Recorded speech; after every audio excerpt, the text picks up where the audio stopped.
விழுப்புரம் மாவட்டம் திருவக்கரை அருகே உள்ள அருள்மிகு சந்திரமௌலீஸ்வரர் கோயில் அல்லது வக்ரகாளியம்மன் கோயில். ஒரு கோயில் எப்படி இருக்க வேண்டுமோ அந்த விதிமுறை எல்லாம் மீறிய நிலையில் முரண்பாடோடு காட்சி தரும் மூலவர்கள் சந்நிதியில் எதிரேயுள்ள நந்தி, கொடிமரம், ஈசான்ய மூலையில் கோயிலின் நுழைந்தவுடன் காணப்படும் வக்ரகாளியம்மன், எதிரே ஆதிலிங்கேஸ்வரர், உள்ளே சந்திரமௌலீஸ்வரர், மற்றொரு மூலவர், பிறைசூடிய பெருமாள், இப்படி 3 மூலவர் சன்னதியை கொண்டுள்ள கோயிலில் சிவன் சந்திரமௌலீஸ்வரரும் தாயார் அமிர்தாம்பிகையாக தெற்கு நோக்கியும் யமன் திசை பார்த்தபடி இருக்கிறார்கள்.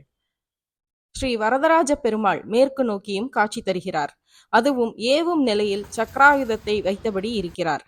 7 நிலைகளை கொண்ட ராஜகோபுரம், எல்லா விதத்திலும் முரண்பட்ட விசித்திரமான அமைப்பு கொண்ட மூலவர் சன்னதியில் காளி, சிவன், பெருமாள். இத்திருத்தலத்தில் வக்ரகாளியம்மன் கோரை பற்களுடனும் காட்சி தருகிறாள். இடது பக்கத்தில் ஆதிசங்கரால் பிரதிஷ்டை செய்த ஸ்ரீசக்கரம் ஈசான்ய மூலையில் தெற்கு நோக்கி இருக்கிறது. திருமண தடை உள்ளவர்கள் தாலியை காணிக்கையாகவும், குழந்தை பேறு வேண்டி தொட்டில் கட்டுதல், நாகதோஷம் உள்ளவர்கள் நாகத்தின் கற்சிலைகளை வாங்கி நேர்த்திக்கடன் செலுத்துகின்றனர்.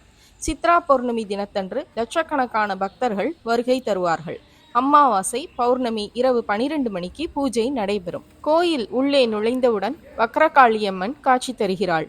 காளியின் எதிரே ஆதிசிவன் மிகவும் குளிர்ந்த நிலையில் காட்சி தருகிறார். அவருக்கு சற்று தள்ளிய நிலையில் பூமியில் புதைந்த நிலையில் நந்தீஸ்வரர். இந்த நந்தியை மேலே எடுக்க முயற்சி செய்தும் எதுவும் கைகூடவில்லை.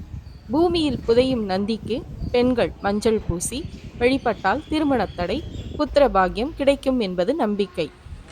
கோயிலுக்குள் நுழைந்தால் மூலவர் சந்நிதியில் ஒரே நேர்கோட்டில் இருக்க வேண்டிய நந்தி, கொடிமரம் மூலவரை விட்டு விலகி காணப்படுவது முரண்பாடானது. உலகில் இந்த மாதிரியான முரண்பாடான ஆகம விதி மீறிய உள்ள கோயில் இல்லை. மேலும் சோழ பேரரசி செம்பியன் மாதேவியால் கட்டப்பட்ட சிவனாலயம், இங்கேதான் குண்டலீக சித்தர் ஜீவசமாதியும் உள்ளது. அருள்மிகு சந்திரமௌலீஸ்வரர் சிவன் 3 முகத்துடன் காட்சி தருகிறார். பிரம்மா, விஷ்ணு, சிவன் என்று மூவரும் ஒருவராக காட்சி தருகிறார். ஆனால் இவருடைய கருணை பார்வை இந்த 4 நட்சத்திரங்கள் மீதுதான் உண்டு. இத்திருத்தலத்தில் சந்திரன் 3ஆம் பிறையுடன் காட்சி தரும் சிவனுடன் சேர்ந்து அருள் பாலிக்கிறார். எனவே சந்திரனின் அனுகிரகமும் சிவனின் பார்வையும் கடகராசியின் அதிபதியான சந்திரனின் ராசியில் உள்ள புனர்பூசம், ஆயில்யம் நட்சத்திரங்களையும், அதேபோல் கன்னி ராசியில் உள்ள ஹஸ்தம், சித்திரை நட்சத்திரங்களையும், மொத்தம் 4 நட்சத்திரங்கள். சொர்க்கபுரி சந்திரமௌலீஸ்வரர் கோயில்.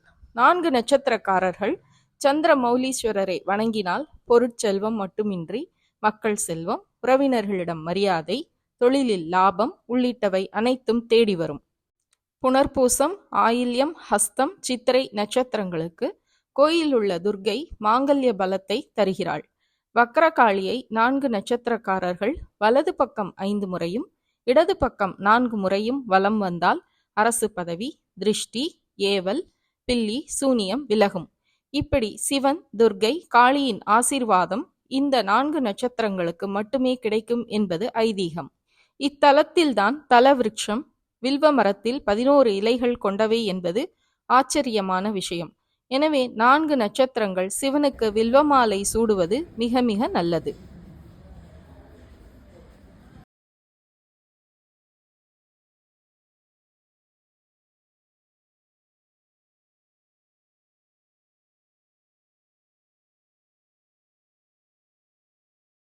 இந்த அசுரனை இங்க பெருமாள் சம்ஹாரம் பண்றார். இங்க அசுரனோட தங்கைய காளி சம்ஹாரம் பண்றா.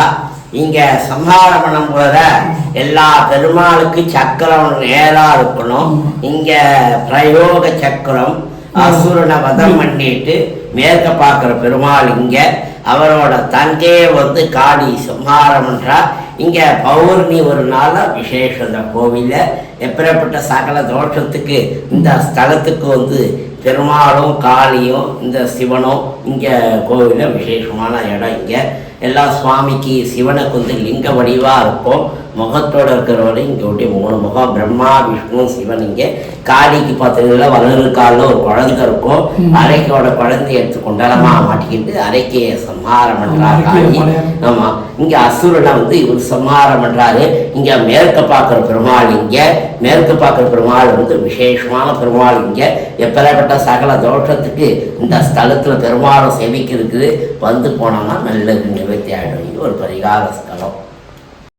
அருள்மிகு சந்திரமௌலீஸ்வரர் கோயிலில் சனி பகவானும் வக்ர நிலையில் காட்சி தருகிறார். எல்லா தலங்களிலும் சனி பகவானின் வாகனம் காகம் இடது பக்கம் இருக்கும். ஆனால் இத்தலத்தில் வலது பக்கம் இருப்பது முரண்பாடு என்பது குறிப்பிடத்தக்கது.